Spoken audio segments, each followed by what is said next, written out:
Kitabu cha Obadia mlango wa kwanza. Maono yake Obadia. Ndivyo asemavyo Bwana Mungu juu ya Edomu.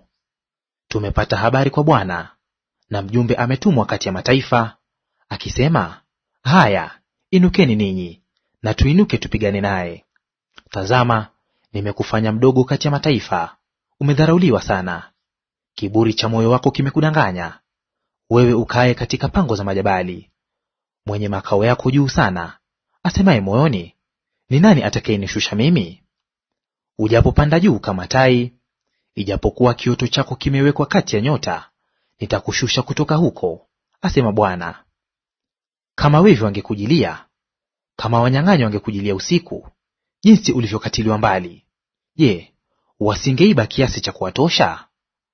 Kama wachuma uzabibu wangekujilia, je, wasingeacha baadhi ya zabibu ziokotwe?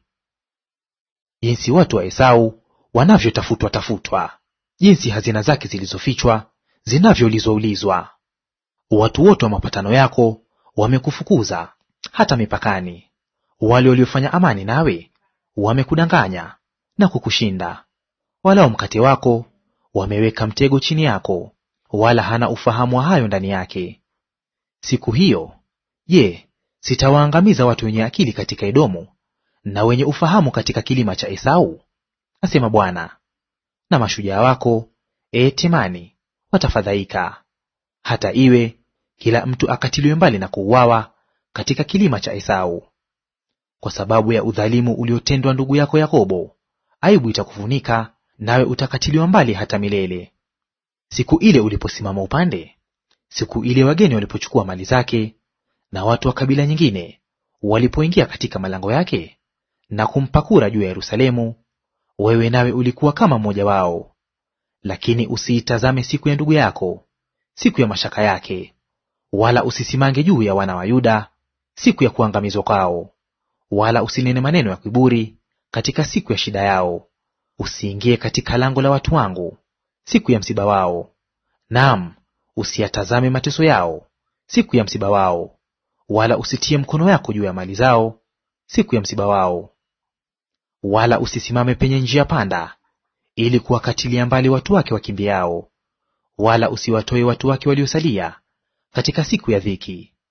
Kwa maana hiyo siku ya Bwana ikaribu juu ya mataifa yote. Kama ulivyotenda, ndivyo utakavyotendwa; malipo yako yatakurudia juu ya kichwa chako mwenyewe.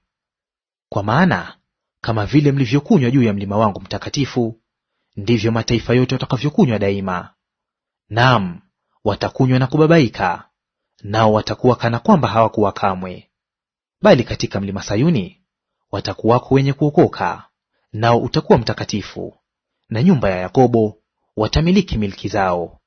Na nyumba ya Yakobo itakuwa moto, na nyumba ya Yusufu itakuwa mwali wa moto, na nyumba ya Esau itakuwa mabua makavu, nao watawaka kati yao na kuwateketeza.